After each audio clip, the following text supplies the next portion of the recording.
Assalamualaikum warahmatullahi wabarakatuh. Seperti biasa saya akan membahas alur cerita dari Against the Sky Supreme ya guys. Sebelum ke pembahasan jangan lupa, like, comment and subscribe ya. Yuk tanpa basa-basi lagi kita langsung ke pembahasannya, di episode sebelumnya.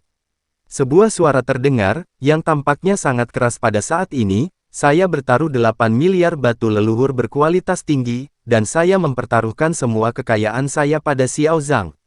Dan, saya harus bertaruh pada Xiao Zhang. Xiao Zhang adalah orang pertama yang mencapai puncak, ucap suara itu berasal dari Miao Qingqing. Begitu kata-kata ini keluar, semua orang di Tongtian Dojo melepaskan kesadaran spiritual mereka, dan menemukan bahwa itu dikatakan oleh seorang pria muda dengan tubuh kurus dan fitur wajah yang halus. Di lantai atas, Dao Qing dan Yu Yunxi yang ingin bertaruh pada Tan Yun cukup terkejut. Mereka tidak pernah berpikir bahwa seseorang akan mempertaruhkan seluruh kekayaan mereka pada Tan Yun. Pada saat ini, tidak ada yang tahu pikiran Miao Qingqing. Di dalam hatinya, Tan Yun maha kuasa. Jika ada yang berpikir bahwa Tan Yun hanya pada tingkat pertama dari alam suci leluhur dan kemudian menolak kata-katanya, mereka salah. Itu konyol. Dia sangat percaya bahwa Tan Yun akan menang lebih dulu, dan menggunakan fakta untuk menghancurkan orang-orang yang memandang rendah dirinya. Karena itu, dia mempertaruhkan semua kekayaan bersihnya.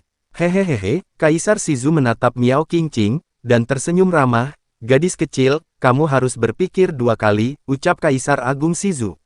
Itu benar. Dengan kekuatan Kaisar Agung Shizu, mudah untuk melihat bahwa Miao Qingqing adalah seorang wanita yang menyamar sebagai seorang pria. Adapun Dao Qing Dazun, dan 4 Marsekal Agung, ada juga beberapa master hebat. Sejak terlihat, Miao Qingqing tidak lagi berpura-pura menjadi laki-laki, dan dia mengeluarkan suara yang menyenangkan. Terima kasih atas pengingatnya, tapi aku masih bertaruh bahwa Xiao Zhang akan menjadi yang pertama naik ke puncak menara, ucap Miao Qingqing. Kaisar ini sangat ingin tahu, mengapa kamu begitu percaya padanya, ucap Kaisar Agung Shizu bertanya. Untuk uangnya, Miao Qingqing berkata sembarangan, saya miskin. Jika Xiao Zhang adalah yang pertama mencapai puncak, kemungkinannya akan menjadi 400 kali, jadi saya tentu ingin bertaruh, ucap Miao Qingqing.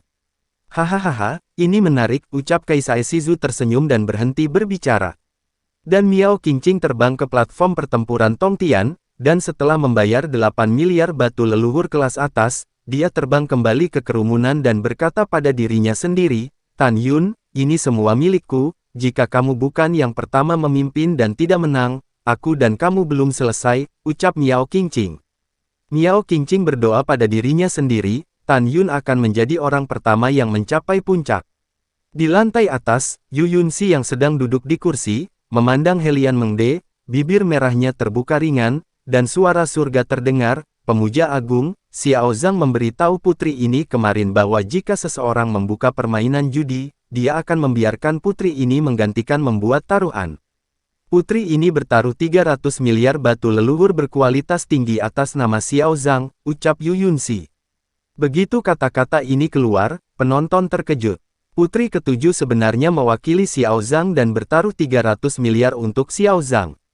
Sier, jangan konyol, ucap Kaisar Agung Shizu mengerutkan kening, tetapi dia tahu bahwa meskipun Yu Yunxi adalah seorang putri, baginya, 300 miliar batu leluhur kelas atas telah mencapai batas yang bisa dia keluarkan.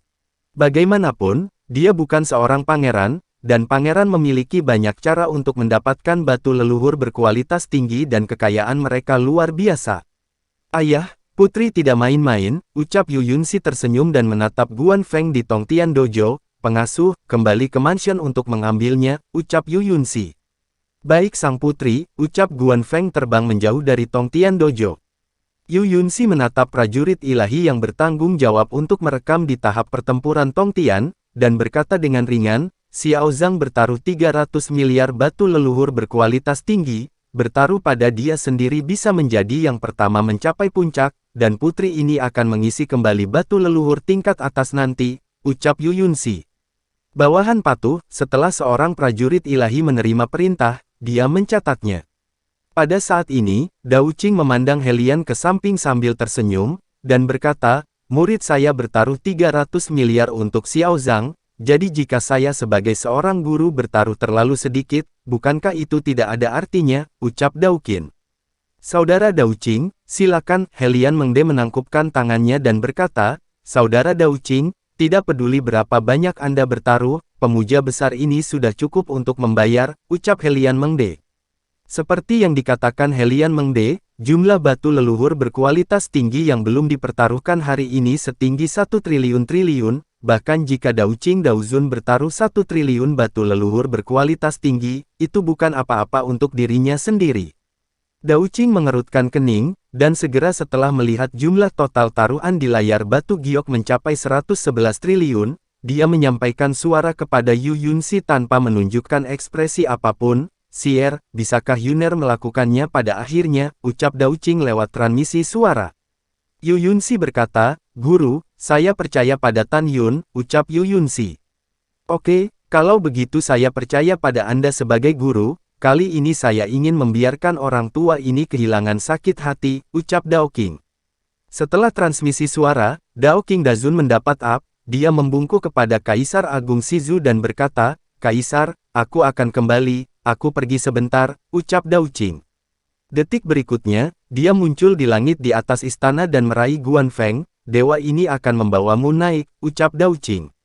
Setelah beberapa saat, dalam kehampaan yang bergejolak, Daoqing membawa Guan Feng turun dari langit dan mendarat di platform pertempuran Tongtian. Setelah Guan Feng menyerahkan 300 miliar batu leluhur berkualitas tinggi kepada prajurit ilahi, dia terbang ke dojo. Segera, kata-kata Daoqing membuat bahkan Kaisar Agung Shizu mengubah wajahnya. Itu mengejutkan semua orang yang hadir. Tetapi melihat Daoqing Dazun memandang Helian Mengde di menara para dewa, dia tersenyum dan berkata, ketika Anda mencapai ranah yang lama, Anda sendirian, dan uang hanyalah angka untukku, dan tidak memiliki arti lain. Tapi itu berbeda untuk pemujaan besar, Anda peduli dengan masyarakat, Anda adalah tangan kanan kaisar, dan uang memiliki terlalu banyak kegunaan untuk Anda. Meskipun lelaki tua ini tahu bahwa peluang bertaruh pada Xiao Zhang untuk menjadi yang pertama mencapai puncak sangat kecil, tetapi lelaki tua ini masih harus mempertaruhkan semua kekayaan bersihnya, ucap Daoqing. Daoqing begini, sangat pasti karena 3 alasan. Pertama, Daoqing Dazun telah hidup selama ribuan tahun dalam sejarah panjang, dan kekayaan yang terkumpul pasti sangat luar biasa. Kedua, seperti yang kita semua tahu, bahkan jika Daoqing Daozun melihat ke seluruh alam patriark tertinggi, 4 pencapaian seninya seperti guntur. Untuk orang seperti dia, harga senjata sihir dan jimat yang dijual pasti sangat tinggi. Ketiga, Daoqing Dazun tidak mendirikan sekte dan mengeluarkan kekuatan besar, yang berarti tidak banyak kesempatan untuk mengkonsumsi batu leluhur. Oleh karena itu, semua orang percaya bahwa seluruh kekayaan bersih Daoqing Dazun pasti sangat besar. Daoqing Daozun melambaikan tangan kanannya, dan ribuan cincin leluhur terbang keluar dari borgolnya, mengambang di depan para dewa. Di platform pertempuran Tongtian, para dewa dan tentara mulai melepaskan indera ilahi mereka untuk menghitungnya. Setelah beberapa saat, para dewa berkumpul dan mulai menetap. Setelah beberapa napas, seorang prajurit ilahi menatap Helian Mengde di menara, dan berkata dengan hormat, kembali ke pemuja besar, jumlah taruhan senior Daoqing termasuk leluhur kelas rendah, kelas menengah, kelas tinggi, dan kelas atas. Jika itu adalah batu leluhur kelas atas, itu adalah 3.960 triliun, ucap prajurit itu.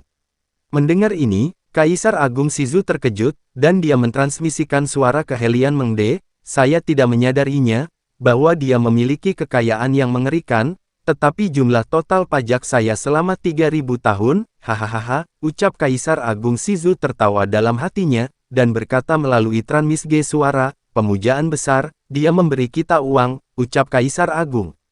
Iya, Kaisar Agung, hati Helian Mengde bersemangat dengan transmisi suara. Apakah dia pernah berpikir bahwa dia akan kalah? Tidak, dia tidak pernah memikirkannya. Helian Mengde yang percaya bahwa dia pasti menang, tentu saja tidak pernah berpikir untuk kalah. Dia belum memikirkannya, tetapi Daoqing Dao telah memikirkannya. Begitu lawan kalah, mereka harus membayar 400 kali lipat. Untuk Helian Mengde, dia tidak bisa menemukan sosok yang menakutkan ini sama sekali. Pada saat itu, saya ingin dia terlihat baik. Tidak ada keraguan bahwa Dao Qing ingin membunuh Helian Mengde, karena dia tahu bahwa saudaranya, leluhur wilayah bintang 4 seni, dibunuh oleh Helian Mengde dan Jiutu Zulong. Oke, Helian Mengde bangkit sambil tersenyum, menatap Dao Qing, dan berkata, kalau begitu, saya berterima kasih kepada saudara Dao Qing atas kemurahan hati Anda sebelumnya, ucap Helian Mengde. Di samping Helian Mengde, Dao Qing tersenyum dan berkata, saudara Xian, saya punya sesuatu untuk dikatakan untuk saudaraku, ucap Dao Qing. Saudara Dao Qing, tolong bicara, ucap Helian Mengde. Dao Qing Dazun berkata, tidak ada kekurangan keajaiban di dunia ini, jika Xiao Zhang adalah orang pertama yang naik ke puncak menara, bisakah kamu membayar 400 kali lipat, ucap Dao Qing. Helian Meng terdiam, dia benar-benar tidak memikirkan masalah ini, karena dia percaya bahwa Tan Yun tidak dapat menyelesaikan level, apalagi orang pertama yang mencapai puncak. Tapi karena Dao Qing Dazun bertanya di depan mata semua orang, dia harus menjawabnya kan. Tidak perlu malu untuk pemuja besar itu, Kaisar Agung Shizu tersenyum dan berkata, Dao Qing Dazun, jadi, jika pemuja besar itu benar-benar kalah, Kaisar Agung akan membantunya membayar, ucap Kaisar Agung Shizu. Terima kasih Kaisar Agung, ucap Helian Mengde dengan hormat. Kaisar Agung Shizu memandang Dao Qing Dazun dan tersenyum lagi, apakah ada masalah, ucap Kaisar Agung Shizu. Tidak ada lagi, ucap Dao Qing Dazun tersenyum sedikit dan duduk di kursi. Tidak diragukan lagi, ini adalah pertaruhan bahwa semua orang yang hadir pernah melihat barisan terkuat. Pada saat yang sama, di Menara Dewa yang luas, Qigong digulung dengan kekuatan leluhur. Dia telah muncul di lantai 16 Menara Dewa, membawa 16.000 kali gravitasi. Di kekosongan setiap lantai, 1000 langkah ditangguhkan, yang cukup mengejutkan. Centang, centang, Qigong basah kuyup oleh keringat, dan setetes keringat menetes dari tangga ke pipinya, memercikkan air. Meskipun ada ekspresi lelah di wajahnya, matanya masih menunjukkan arti harga diri. Dia sangat percaya diri, dalam waktu yang singkat, hanya dia yang naik ke lantai 16, dan tidak ada yang lebih cepat dari dirinya sendiri. Adapun 50 juta orang lainnya, kecuali satu, yang lain telah dibuang oleh Qigong. Hanya satu orang yang menanggung 22.000 kali gravitasi, sedang berjalan di tangga lantai 22. Orang ini, dengan rambut putih dan kepala kusam, tinggi dan lurus, siapa lagi kalau bukan Tan Yun. Wajah-wajah penghinaan terhadap dirinya sendiri muncul di benaknya. Sudut mulut Tan Yun sedikit naik, dengan senyum dingin di wajahnya, saya ingin melihat siapa yang akan naik ke puncak menara dalam sebulan, mungkin ini 3 jam sudah cukup, ucap Tan Yun. Nada bicara Tan Yun mengandung arti mengendalikan situasi secara keseluruhan.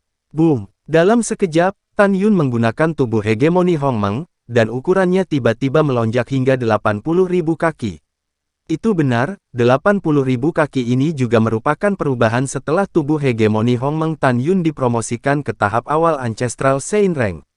Tan Yun yang setinggi 80.000 kaki, hanya mengambil 2 langkah, dan kemudian melewati 1000 langkah besar dan muncul di pintu lantai 23. Kemudian Tan Yun melangkah dan berjalan ke lantai 23. Hanya dalam 3 tarikan napas, Tan Yun sudah mencapai lantai 28. Nyaring. Di bawah gravitasi 28.000 kali, 2 kaki raksasa Tan Yun mulai bergetar, dan ada suara menakutkan dari tulangnya. Tan Yun menarik napas dalam-dalam dan tidak melepaskan kekuatan leluhurnya, dia ingin melihat seberapa kuat tubuhnya dan berapa kali gravitasi dapat menahannya. Tan Yun mengepalkan tinjunya erat-erat dan naik ke lantai 29, kakinya semakin gemetar, matanya tegas, dia masih mengambil 3 langkah berturut-turut, dan dia muncul di lantai 30. Di bawah 30.000 kali gravitasi, tepat ketika Tan Yun mengambil langkah dengan kaki kanannya dan melewati 500 langkah, wajahnya pucat, dan aliran darah menyembur keluar dari hidungnya. Aum! Tan Yun mengaum seperti binatang buas, tiba-tiba mengangkat kaki kirinya, maju selangkah lagi, diikuti oleh kaki kanannya, dan berdiri di luar lantai 31 menara. Huci-huci, Tan Yun bernapas dengan cepat, kulit di wajahnya yang tegas retak, dan untaian darah muncul. Kakinya perlahan menekuk, gemetar hebat. Meski begitu, Tan Yun tetap tersenyum, ini adalah batasku. Jika aku melangkah lagi, kakiku akan remuk, ucap Tan Yun. Boom! Dengan suara keras, Tan Yun melangkah ke lantai 31, dan setelah 2 langkah, melangkah ke lantai 32. Boom! Dengan suara keras yang membosankan, ketika Tan Yun melangkah ke lantai 33, beban puncak Gunung Tai menghilang. Tan Yun melihat ke lantai 33 yang kosong, tetapi melihat 3 tetes cairan hijau tergantung di depannya. Zuli Divine Liquid, ini adalah harta surga dan bumi yang sangat langka, ucap Tan Yun. Mata Tan Yun bersemangat, tubuhnya tiba-tiba menyusut, dan ketika dia memberi isyarat, dia memasukkan setetesnya ke dalam cincin leluhur. Itu benar, Tan Yun tidak mau menggunakannya sama sekali. Dalam pandangan Tan Yun, ini adalah penyelamat hidup. Karena jika Anda bertarung dengan musuh sampai akhir, ketika kekuatan leluhur habis, ambil setetes cairan suci kekuatan leluhur ini, dan kemudian kekuatan leluhur di kolam roh akan penuh dalam sekejap. Tan Yun memandangi 2 tetes cairan suci Zuli yang tersisa di depannya dengan mata serakah, tetapi dia tidak menyingkirkannya. Setelah diambil dan ditemukan, itu adalah pelanggaran berat.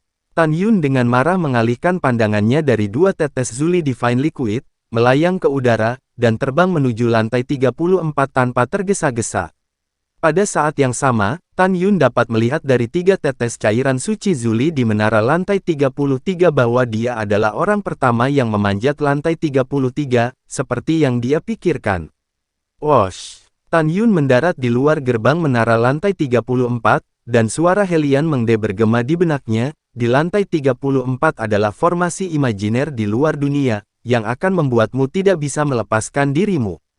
Tan Yun berkata pada dirinya sendiri, formasi ilusi di luar dunia, saya ingin melihat apakah Anda dapat membuat saya tidak dapat melepaskan diri jika saya tidak menggunakan mata ilahi Hongmeng dan tidak merusak formasi, ucap Tan Yun.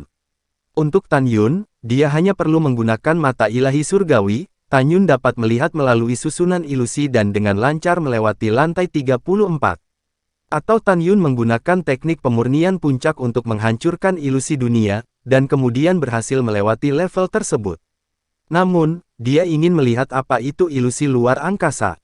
Memikirkan hal ini, sudut mulut Tan Yun naik sedikit, dan saat dia memasuki lantai 34, pemandangan di depannya tiba-tiba berubah, dan dia mendapati dirinya berada di tepi danau yang dikelilingi oleh langit dan bumi.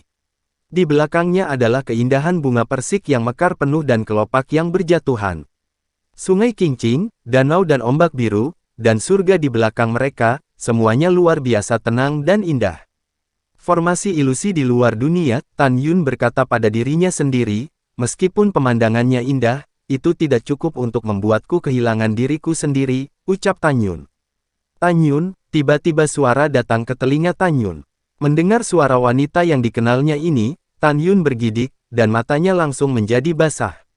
Su Bing, ini Su Bing, ucap Tan Yun tiba-tiba menoleh ke belakang, tetapi melihat jauh di dalam Taoyuan, Sen Su Bing yang sangat berkuasa melihat dirinya sendiri dengan air mata di matanya. Betul sekali, The Outer World Illusion Array adalah untuk menginspirasi orang yang lewat, kekasih yang paling sulit untuk dilepaskan di lubuk hati yang terdalam, dan untuk memperbesar emosi yang hilang dari orang yang lewat 1000 kali. Biarkan orang yang lewat jatuh ke dalamnya, tidak bisa melepaskan diri.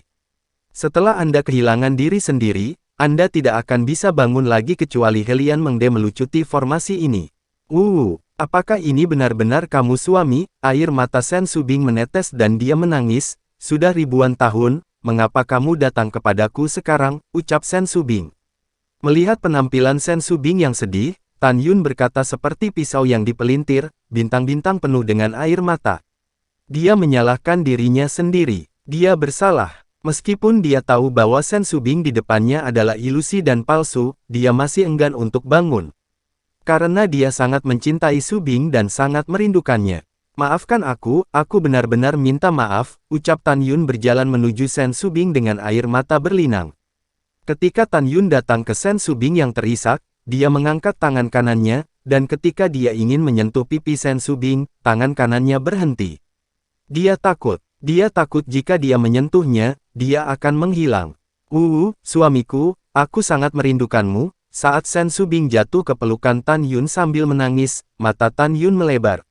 Dia benar-benar merasakan suhu tubuh Sen Su Bing. Ilusi yang sangat kuat, sangat nyata, ucap Tan Yun terkejut. Meskipun dia tahu bahwa itu semua ilusi dan ilusi, dia tidak bisa menahan diri untuk tidak memeluk Sen Subing dengan erat dan tidak tahan untuk melepaskannya. Suamiku, apakah kamu merindukanku? Ucap Sen Subing tersedak. Pikirkan, Tan Yun memejamkan matanya, memeluk Sen Subing erat-erat, dan berkata dengan tulus, tahukah kamu? Selama bertahun-tahun, aku merindukanmu lagi, dan aku menjadi gila. Aku sangat merindukanmu, ucap Tan Yun. Suamiku, kamu sangat baik padaku, ucap Sen Subing tertawa terbahak-bahak, meringkuk ke dalam pelukan Tan Yun. Tentu saja, aku tidak baik pada Subingku, kepada siapa aku baik, ucap Tan Yun tersenyum, setetes air mata menghapus belenggu kelopak matanya dan mengalir ke pipinya yang tampan. Suamiku, jangan pergi lagi oke, ucap Sen Subing tampak khawatir. Tan Yun melepaskan Subing dengan lembut, dan berkata dengan lembut, Subing, aku punya sesuatu untuk dilakukan, aku harus pergi, ucap Tan Yun. Tidak, aku tidak ingin kamu pergi, ucap Sen Subing menggelengkan kepalanya dengan keras. Jangan menangis, Subing, tunggu aku pasti akan menemukanmu, ucap Tan Yun. Setelah Tan Yun selesai berbicara, ketika dia berbalik dan hendak menggunakan mata ilahi Hongmeng untuk memecahkan ilusi, ada tangisan menusuk hati, suamiku, jangan tinggalkan aku. Suami, jangan tinggalkan Subing, ucap Sen Subing. Mendengar tangisan kesedihan Sen Subing, Tan Yun menangis. Dia tahu bahwa semua ini adalah ilusi, tetapi dia masih patah hati. Suamiku, jangan tinggalkan aku, ucap Sen Subing menerkam tanah dengan mata sedih, memegang erat kaki kanan Tan Yun dengan kedua tangannya. Tan Yun mengepalkan tangannya dengan erat, dan dia menoleh perlahan, ingin melihat Sen Subing lagi sebelum pergi. Tapi dia tidak pernah menoleh, dia khawatir melihat penampilannya yang menyakitkan, dia tidak akan bisa pergi. Tan Yun menarik napas dalam-dalam dan membiarkan air mata jatuh, dan cahaya merah aneh tiba-tiba keluar dari matanya. Saat Tan Yun menggunakan mata ilahi Hongmengnya, tiba-tiba, surga di depannya tampak seperti kiamat, langit runtuh satu demi satu, dan ruang angkasa hancur. Tidak, saat Sen Subing berteriak, Fly Ash dimusnahkan. Tan Yun memejamkan mata, menarik napas dalam-dalam, membuka matanya setelah lama terdiam, dan pemandangan menara masih kosong. Lingkungan hilang, dan dia pergi. Subing, tunggu, aku akan bekerja keras dan menemukanmu segera. Aku berjanji, ucap Tan Yun. Setelah berbicara, bayangan Tan Yun berkedip, dan dia melewati ribuan langkah raksasa dengan kecepatan tinggi, tiba di gerbang menara lantai 35. Tan Yun mengetahui bahwa di lantai 35, akan ada dewa boneka yang akan menghentikannya. Bagaimana sekelompok boneka tanpa jiwa dapat menghentikanku, ucap Tan Yun mencibir, saat dia melangkah ke lantai 35, pintu menara di belakangnya tertutup. Boom! Tiba-tiba, kekosongan itu runtuh, dan aura tirani turun dari langit. Menarik, ucap Tan Yun berteleportasi ke kiri. Bang, ada suara keras, dan seluruh lantai bergetar, tetapi kaki besar setinggi 100 kaki menginjak tempat Tan Yun berdiri.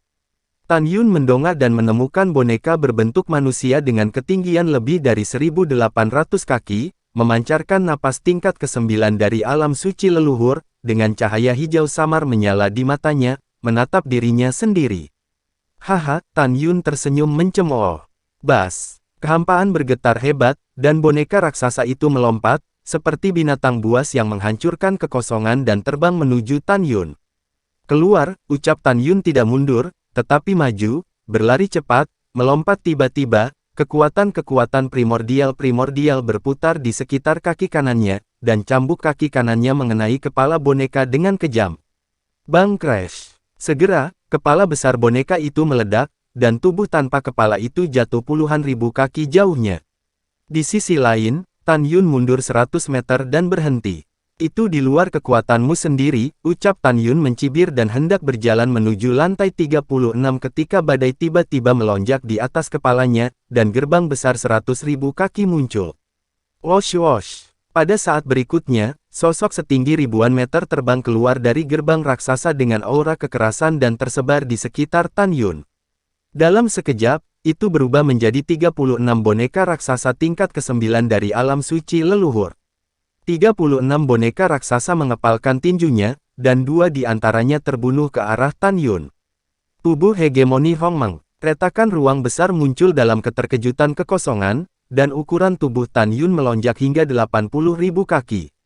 Dia tidak ingin membuang waktu lagi dengan boneka-boneka ini. Di depan Tan Yun setinggi 80.000 meter, boneka berbentuk manusia ini yang awalnya tingginya lebih dari 1.000 meter, tampak sangat lemah. Bang bang, dengan dua suara keras, Tan Yun menendang kedua boneka yang terbunuh itu. Boom, dengan suara keras, Tan Yun tiba-tiba melangkah maju dan menghancurkan sebuah boneka. Dalam sekejap mata, Tan Yun menghancurkan semua boneka dalam keadaan destruktif. Setelah itu, tubuh Tan Yun tiba-tiba menyusut, dan setelah kembali ke tinggi normalnya, dia berjalan menuju lantai terakhir, lantai 36. Pada saat yang sama, di Tower of God, di lantai 32, Qi-Gong yang berkeringat deras namun dengan semangat yang tinggi akhirnya menaiki anak tangga terakhir. Setelah memasuki lantai 33, gravitasi besar itu menghilang. Hahaha, dalam waktu kurang dari 1 jam, saya, Qi-Gong naik ke lantai 33, siapa yang bisa menandingi saya, ucap Qi-Gong. Qi-Gong yang sedang tertawa, sepertinya tiba-tiba dicekik oleh seseorang, dan suaranya tiba-tiba berakhir. Segera setelah itu, mata Qi-Gong melebar, menatap dua tetes cairan ilahi kekuatan leluhur yang tergantung di tengah lantai 33, dengan keterkejutan di matanya. Ada gelombang yang mengejutkan di hatiku.